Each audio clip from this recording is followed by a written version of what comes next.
Deva. Deva Bian. Bukan anu Mukti Mas Mukti bukan. Betul, Mas Mukti. Anak Anak dua. Itu ngajari mereka yang minat di agenda itu dengan jurus-jurus anak ajaib. Jurus anak ajaib. Tahu anak ajaib itu seperti apa? Belum tahu. Pasti mau ngajar satu saja minimal. Kalau di pas minuman diajari 3 jurus ajaib. Jadi jurus anak ajaib. Kalau pengen jadi anak ajaib itu harus pakai jurus, harus pakai ilmu. Nah ilmunya kemarin diajari 3. Pengennya wajib selain berpisah juga ngajari jurus ini, jurus ketiga. Jurus satu jurus ngajari 1 jurus. Mau diajari 1 jurus jadi anak ajaib? Mau. Tapi bukan anak ajaib yang bisa menghilang loh ya. Bukan anak ajaib yang bisa mengeluarkan tongkat peri atau tongkat untuk nyulap nyihir loh ya. Jadi tongkat ajaib itu. Jadi anak ajaib itu adalah jadi anak yang selalu ditolong sama Allah. Jadi anak ajaib itu anak yang selalu ditolong sama Allah, dicintai Rasulullah, disayangi keluarga dan disayangi oleh semua siapapun akan menyayangi. Jadi anak ajaib. Jadi anak ajaib itu apa tadi berarti anak ajaib adalah anak yang selalu ditolong Allah. Kemudian yang dicintai oleh Rasulullah, kemudian disayangi oleh keluarga dan disayangi oleh semua. Sayangi ayahnya, ibunya, sayangi kakeknya, neneknya, adiknya, kakaknya, semua sayang. Mau dijadikan anak ajaib seperti itu? Banyak jurusnya aslinya, banyak jurusnya. Tapi yang Pak Haji mau ajarkan di sini nggak mungkin kalau banyak-banyak, satu saja yang penting anak nanti bisa menangkap dan kemudian dipraktekkan. Apa dipraktekkan? Yang baru datang Mas, baru datang ya. Nah, jadi ini mau belajar jadi anak ajaib, jurus jadi anak ajaib. Mau ya, diulangi ya, mau ya? Jadi begini, nanti mudah. Dosa nanti itu tidak dosa. Ya. Terus mau berangkat itu insya Allah sudah dapat pahala ngaji. Lihatnya gitu. Jadi anak mau diajari 1 jurus namanya jurus buka perisai. Bukan Nobita, bukan seperti apa lagi yang itu. Jadi jurus buka perisai anak itu adalah jurus membuka diri dari dosa-dosa.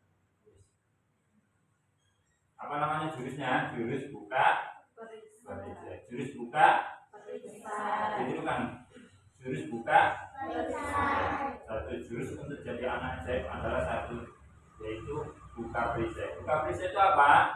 Perisai itu adalah anak dosa. Perisai itu adalah dosa. Dosa itu ibaratnya kalau payung begini, itu perisainya seperti menutupi anak-anak sehingga tidak kena hujan. Hujan itu kan rezeki ya. Jadi bukan payung.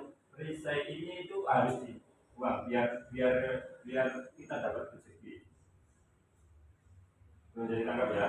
Jadi dosa itu anak-anak itu yang menghalangi rezeki dari kita semua, baik yang sudah besar maupun masih anak-anak. Itu dosa itu bisa menghalangi pertolongan Allah, bisa menghalangi jadi anak ajaib. Kira-kira sudah punya dosa belum? Belum ya. Belum ada yang balik kok. Insya Allah ada. Tapi ilmu ini, jurus ini bisa dipraktekkan oleh anak-anak semua. Dulu Nabi Adam sama Siti Hawa itu berada di mana? Di surga. Awalnya semua di surga. Nah, kita ini anak-anaknya Nabi Adam, anak turunnya apa ya? Surga atau di gagal, semuanya manusia itu Nabi Adam. Nabi di surga, sekarang masih di surga. Dulu surga awalnya karena buat 1 juta, ada yang tahu ceritanya? Memakan buah kuldi. Dosanya berapa? 1 ya. Dosanya 1 ya, cuma makan buah kuldi saja ya. Terus habis itu 1 satu dosa ini akhirnya akan diturunkan ke bumi. Kalau di surga mau pengen apa saja tinggal ngomong atau tinggal dalam aku pengennya langsung celing yang diinginkan di depannya. Enak ya di surga ya. Nah, Nabi Adam dulu begitu. Nabi Adam dulu sama Hawa istrinya di surga kepengen apa saja. Misalnya di surga kepengen PS celing dua ada PS di depannya. Nah, karena dosa berapa tadi jumlahnya? Satu. Akhirnya sama Allah diturunkan ke bumi. Memang yang goda itu ya kurang ajar, sahabat jahat sekali, sahabat saya. Nah, satu dosa membuat Nabi Adam yang tadinya seperti ajaib beneran, mau apa saja dituruti sama Allah, mau apa saja tidak pakai susah-susah, tidak pakai capek-capek, langsung celing, kepengen buah apel lah, celing, kepengen buah anggur, celing, kepengen durian, celing begitu. Dulu di surga begitu. Karena satu dosa saja kemudian sama Allah diturunkan ke bumi. Nah, kita semua sekarang yang ada di dunia ini punya dosa enggak? Punya dosa enggak? Nah, tanya anak-anak, tanya Pak Adi sendiri. Kira-kira kita semua ini apa anak turunnya Nabi Adam punya dosa enggak? Punya dosa enggak? Terus jumlahnya berapa kira-kira? Satu? Setengah? Dosanya setengah? Lebih dari satu berapa kira-kira? Bisa dihitung enggak dosanya kita semua ini? Seperti itu. Kalau anak-anak saja ya, meskipun mungkin belum dicatat sama Allah karena masih anak-anak, kira-kira dosanya ada enggak satu? Ada toh dosanya satu, barangkali pernah bohong ibunya, pernah enggak mengerjakan PR di sekolah, dosa itu ya, enggak mengerjakan PR itu. Ya, kemudian pernah ngerebut mainan adiknya, pernah enggak begitu? Punya dosa enggak berarti? Punya ya, ternyata ya. Dan kira-kira ada berapa dosanya? Anak-anak dosanya berapa? Satu juga. Nah, satu. Cuma pernah bohong satu kali. Ayo, banyak juga ternyata ya. Oleh karena itu, jurus buka perisai ini adalah mengajarkan kita untuk membuka dosa-dosa kita, membuka dosa-dosa kita agar menjadi anak ajaib, menjadi anak yang selalu ditolong sama Allah, dicintai Rasulullah, disayangi semuanya dan disayangi keluarga. Pasti ayahnya jadi senang. Nah, cara membuka dosa atau membuka perisainya bagaimana biar selalu ditolong Allah? Berbuat baik, bentar, terus apa lagi? Pas tadi mau kata telat, tadi mau beli hadiah juga. Pahala dosa apa? Hadiahnya pahala ya. Terus apalagi kira-kira cara membuka perisai itu? Ya yang paling gampang yang dalam kisah ini, membantu orang, membuat baik juga. Ada lagi kira-kira kalau berbuat dosa sama Nabi Muhammad diajari itu apa? Atau sama Allah disuruh apa? Istighfar minimal sekali istighfar. Jadi kalau istighfar itu banyak bunyinya bagaimana istighfar, bacaan istighfar. Astagfirullahaladzim. Nah, astagfirullahaladzim ini satu istighfar saja insya Allah bisa menghapus dosa-dosa. Kalau istighfarnya tidak main-main, anak-anak istighfarnya tidak main-main. Astagfirullahaladzim, astagfirullahaladzim atau astagfirullahaladzim mana itu? Bukan astagfirullahaladzim itu bukan kaget, bukan karena tidak senang sama orang lain. Astagfirullahaladzim, kok itu kok buang-buang sampah di sini? Sampah itu disimpan di tempat sampah.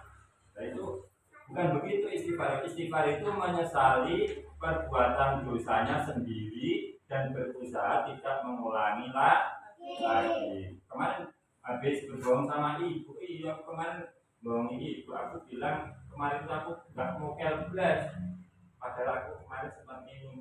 Ada yang begitu? Enggak ya. Ya moga-moga enggak ada yang begitu. Misalnya aku kemarin itu ngambil mainannya Adit, soalnya aku kepengen sama Adit pinjam enggak boleh. Kemarin itu terus ditanya sama Adit, ayo pinjam mainanku ya. Enggak. Padahal pinjam beneran tapi enggak ngomong. Nah itu berarti juga dosa. Nah itu nanti kalau sudah buka perisai, sudah baca istighfar, menyesali perbuatan yang besok tidak mengulangi lagi. Terus harus ngomong kalau mau ya. Jadi istighfar itu bukan karena perbuatan orang lain, tapi istighfar itu untuk perbuatannya diri sendiri. Nah, itu sudah selesai. Sekarang kisahnya tentang istighfar. Mau masih semangat? Tepuk satu. Tepuk satu. Dua. Ayo, dua pakai tepuk apa enggak? Nah, dua. Sama dua. Tiga. Tepuk satu. Nah, tepuk satu. Dua. Nah, berarti kemarin berarti. Nah, ini anak jadi diulangi. Jurus buka perisai ini sering dipakai, sering digunakan. Kalau orang sering menggunakan jurus perisai ini langsung sedikit-sedikit. Astagfirullahaladzim, aku begini. Astagfirullahaladzim, aku tadi begini. Maka kalau sering-sering buka perisai begitu, anak-anak jadi ajaib. Anak-anak jadi ajaib. Tiba-tiba ditolong sama Allah, cling, seperti kayak di surga dulu Nabi Adam. Bisa begitu? Bisa. Contohnya apa? Contohnya begini. Karena sering istighfar ya. Orang tuanya itu begini, orang tuamu misalnya ibunya anak-anak itu begini. Anak itu minta sesuatu dan dituntut sama ibunya. Dan dulu diminta ini, aku pengen sekali sebelum beli aku sudah lakukan aku pengen ini dan beli misalnya begitu ya. Kemudian sama ibunya dimarahin malah, apa ibu belum ada duit ini mau beli baju lebaran sebelum misalnya, belum beli kue lebaran, kok kamu tak aneh-aneh misalnya. Nah itu dimarahin. Tapi karena anak-anak sering isi barang itu anak-anak ikhlas dan dituntut sama ibunya ikhlas. Nah setelah ikhlasnya adik-adik anak-anak setelah istighfar berkali-kali, iya saya kemarin disuruh itu juga tidak mau istighfar tiba-tiba bisa loh marah-marah ibunya itu terus habis kan mintanya asal begini habis maghrib tiba-tiba memberikan sesuatu yang diminta anak bisa enggak? Dan anak nggak ngerti tiba-tiba celing loh kok ibu sudah ini buat saya, buat aku dan ya buat kamu, jangan sampai hilang ya.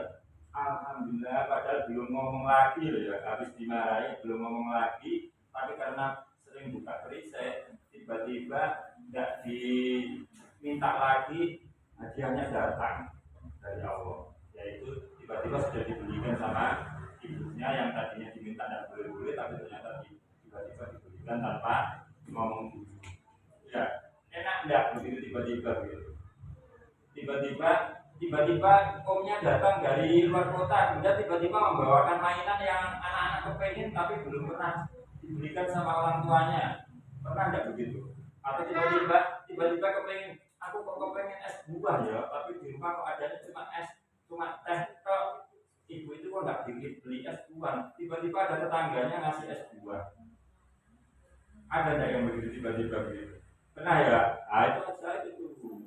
Nah, anak kalau mau sering baca istighfar, sering pakai jurus apa tadi? Buka perisai, maka insya Allah akan sering ditolong sama Allah, dicintai oleh Rasulullah, disayangi keluarga dan disayangi semua.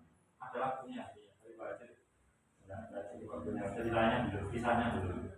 Jadi ini kisah seorang tokoh atau seorang syekh, seorang imam yang mungkin anak-anak sudah pernah dengar cerita ini juga. Bukan cerita itu apa ya? Cerita itu kadang tidak mesti benernya. Jadi kisah dalam manaqib atau cerita tentang sejarahnya Imam Ibnu Hanbal ada disebut juga Imam Hambali. Imam ada Imam Syafi'i, ada Imam Hambali, ada Imam Malik, pokoknya ada imam-imam itu. Nah, kisahnya ini karena ada orang penjual roti, ada orang tukang roti yang sering mengucapkan jurus buka perisai. Nah, jadi begini. Tepuk satu.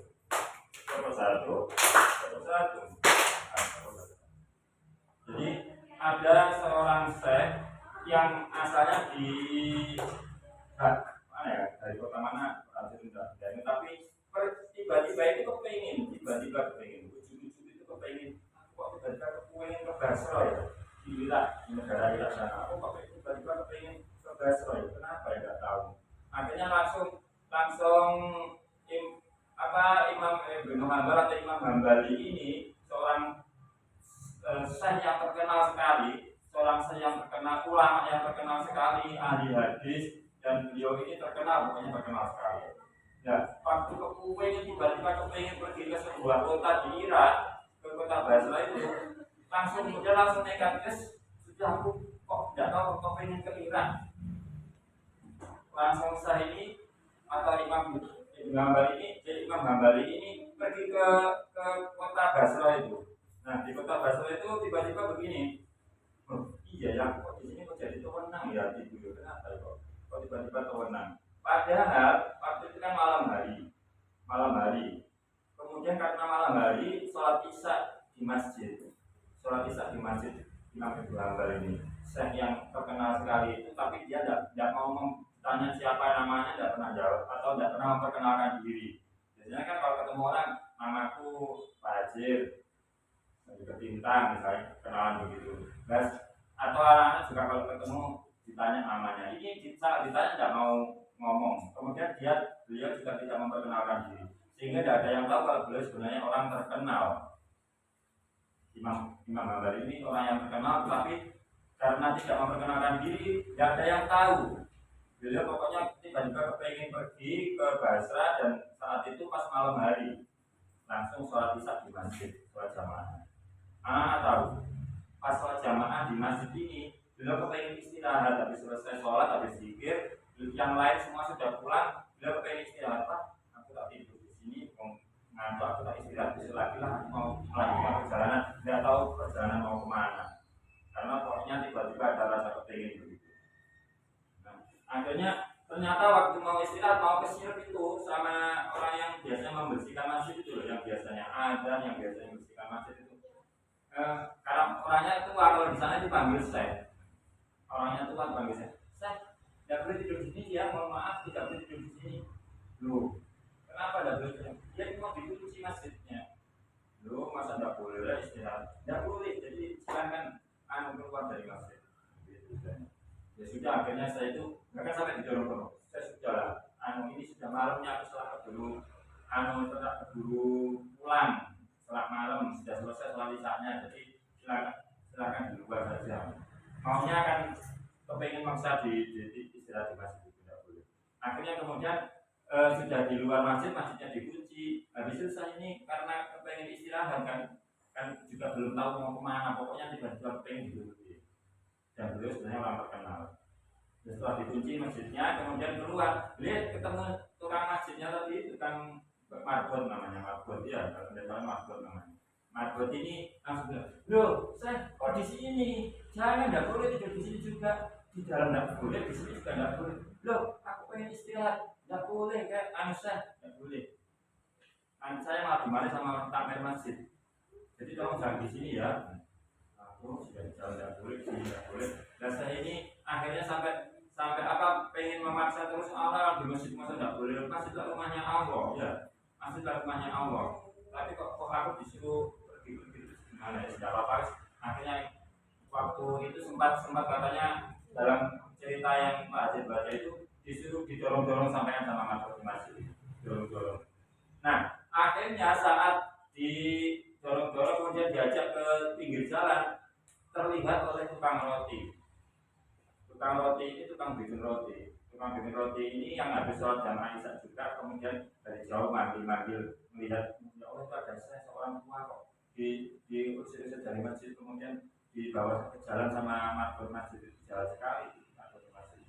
Akhirnya tukang roti ini datang mendekati Syekh tadi, kemudian ditanya begini, Syekh istirahat di rumahku saja, kayaknya saya sudah ngantuk sekali ya, istirahat di rumahku saja. Gimana rumahmu? Sudah kau ikuti saya. Nah, kemudian ketika di rumahnya ini sambil saya ini kan tidak memperkenalkan diri juga, tidak memperkenalkan namaku ini itu aslinya dari sini, tidak ada memperkenalkan diri, sehingga sama tukang rotinya itu ditinggal sibuk sambil bikin roti, kan biasanya bikin roti ya, kerjanya bikin roti. Kemudian saya ini melihat tukang roti ini mau ngambil adonan, kemudian naruh adonan lagi, ambil cetakan, semuanya astagfirullahaladzim terus dan sambil ini terus saya ini penasaran. Jadi pakai jurus buka pisau ya, Pak, dari tadi kok astagfirullahaladzim kenapa ini? Kok aku jadi penasaran, kok tak bismillahirrahmanirrahim atau baca doa yang lain tapi kok astagfirullahaladzim. Mestinya juga doa yang lain juga ya, tetapi yang astagfirullahaladzim karena saking banyaknya jadi saya penasaran sama apa astagfirullahaladzim. Terus kemudian ditanya begitu, ya alhamdulillah aku kok senang sekali aku baca astagfirullahaladzim. Memang kenapa? Sudah berapa lama pakai astagfirullahaladzim dari jurus buka pisau? Sudah berapa lama senang baca astagfirullahaladzim? Ya sejak aku jadi tukang roti ini, sudah berapa lama jadi tukang roti? Aku sudah 30 tahun, sudah 30 tahun itu senangannya astagfirullahaladzim. Terus apa yang sudah kamu dapatkan dengan astagfirullahaladzim? Katanya begini, tukang roti. Aku sejak bikin roti dulu sampai sekarang itu sering sekali hajat itu dikabulkan sama Allah. Aku kepengen apa saja itu diberi sama Allah. Hah? Iya. Aku itu mau apa saja hajat-hajat itu dikabulkan sama Allah semua. Terus untuk satu, nomor dua, satu. Karena ada satu dua yang agak kecil. Oh, maaf. Nah, habis itu 30 tahun berarti lamanya tukang roti tadi bikin roti berapa tahun? 30 tahun. Terus yang dibaca apa tadi? Yang dibaca sama roti tadi apa? Astagfirullahaladzim ya. Kemudian 30 tahun katanya apa? Loh kamu kok istighfar apa saja? Terus yang kalau alhamdulillah ini ada saja itu sama Allah kabulkan. Iya, hanya satu yang belum dikabulkan sama Allah. Hanya satu yang belum dikabulkan sama Allah. Berarti dengan buka perisai itu dipakai ternyata hajat-hajat keinginannya itu dikabulkan sama Allah. Hanya satu yang belum dikabulkan. Apa itu? Yang belum dikabulkan sama Allah. Baik tukang yang dikabulkan itu.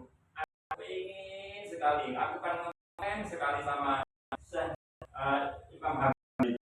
Beliau itu tinggalnya jauh. Aku nggak tahu, aku sekali baca hadis-hadis dari kitabnya dari itu. Dan beliau terkenal sekali di sini. Saya mendengar, tidak ngerti, kan nggak kenal dia. Terus kepengen sekali iya. Kenapa pengen? Pokoknya aku dari semua keinginanku hanya satu yang belum dikabulkan sama Allah. Apa itu? Aku kepengen ketemu Imam Ibnu Hanbal, pengen ketemu saya Imam Hambali. Ternyata kemudian habis bilang begitu, ya Allah, rupanya ini ternyata karena istighfarmu inilah yang kemudian mengantarkan aku yang tidak tahu mau kemana, tiba-tiba Allah kirim ke sini. Berarti sudah semua lengkap, keinginanmu selama ini sama Allah dikabulkan. Ternyata tadi itu ya, aku ini Imam Ibnu Hanbal itu. Aku nggak tahu tadi dari kota jauh-jauh ke sini sampai diusir-usir oleh masjid. Aku sampai disuruh keluar dari dalam masjid, setelah keluar di teras disuruh keluar lagi, suruh pindah dari teras, nggak boleh di masjid. Itu ternyata karena istighfarmu ini. Berarti Allah kirimkan Sayyid Imam Ibnu Hanbal yang sangat terkenal sekali di kota Irak, katakanlah di negara Irak, bahkan di seluruh dunia itu terkenal beliau itu. Tapi ternyata tukang roti ini dikabulkan karena sering pakai jurus apa? Jadi anak-anak Pak Hajir sampai sekarang dan ingin terus Pak Hajir itu juga sering mengucapkan jurus itu. Ya, apakah Pak Hajir pernah mengalami itu? Pernah yang Pak Hajir pernah mengalami yang Pak Hajir anggap itu sebagai sesuatu yang aneh. Tapi proses Nah, pengen dengar ceritanya Pak Ajun enggak? Atau ya ini masih kisah nyatanya Pak Ajun setelah baca istighfar itu loh, yang Pak Ajun rasa itu insya Allah juga dari itu. Jadi Pak Ajun itu juga kayak saya tadi itu kan mengalami diusir-usir ya, diusir dari masjid tidak boleh, di masjid tidak boleh, di teras masjid tidak boleh. Itu akhirnya apa apa tukang rotinya itu dikabulkan sama Allah melalui cerita yang berliku-liku. Nah, Pak Ajun ya lewat cerita yang ini. Pak Ajun itu berangkat sekolah keburu-buru kayak sini tadi. Anda boleh ditiru ya, keburu-buru itu tidak baik ya. Anda boleh niru. Jadi Pak Ajun waktu itu masa ke sekolah keburu-buru, akhirnya Pak Ajun tabrakan. Pak Ajun salahnya ya karena buru-buru banter-banteran sepedanya. Tapi yang salah itu orangnya itu melawan arus. Pak Ajun itu apa? Beres gitu. Karena Pak Ajun saat itu sedang senang-senangnya istighfar. Pak Ajun sedang senang-senangnya astagfirullah ini naik motornya kecepatan Pak Ajun ya. Orang beres, Pak Ajun tidak merasa menyesal. Pak Ajun tidak merasa bagaimana Pak Ajun terima karena ini salahnya Pak Ajun juga. Jadi pas menghafalkan jurus berbuka perisai, ternyata apa namanya? Ternyata pedanya Pak Ajun rusak. Tapi kok rusak? Tapi Pak Ajun kok cerita rusak itu memang harus diservis, tapi servisnya itu orangnya itu mau ganti rugi ngasih Pak Ajun sampai ongkosnya rusaknya motor itu bisa tertutupi. Artinya rusaknya itu kalau diserviskan katakanlah waktu itu habis lama sudah lama itu habisnya 500.000, tapi Pak Ajun dikasih 750.000. Loh, kan berarti untung ya. Nah, Pak Ajun untung langsung KTP-nya Pak, KTP ku Pak, kasih Pak KTP ku. Nah, itu bisa jadi juga salah satu keajaiban dari jurus buka perisai. Tepuk satu, tepuk satu, tepuk dua, tepuk tiga. Nah, terima kasih waktunya habis. Anak jadi bilang aja kalau anak jadi anak aja itu bagaimana? Anak yang selalu ditolong Allah, dicintai Rasulullah, disayangi keluar, disayangi oleh semuanya. Pengen tidak seperti itu? Selalu ditolong Allah, pengen apa-apa ditolong sama Allah.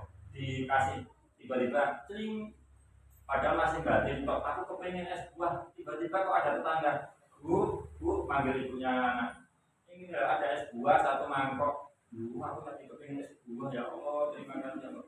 Enak kan begitu ya? Enak ya? Nah, moga-moga Pak Haji doakan anak-anak semua dan Pak Haji dan semuanya bisa diberi kesempatan untuk selalu pakai jurus buka perisai sehingga selalu ditolong Allah dan saya Rasul dan saya semuanya. Amin. Moga-moga anak puasanya untuk sampai akhir Ramadan dan diisi dengan ibadah yang terbaik, bukan hanya mengulangi lagi. Anak-anak tahun lalu pernah puasa juga ya.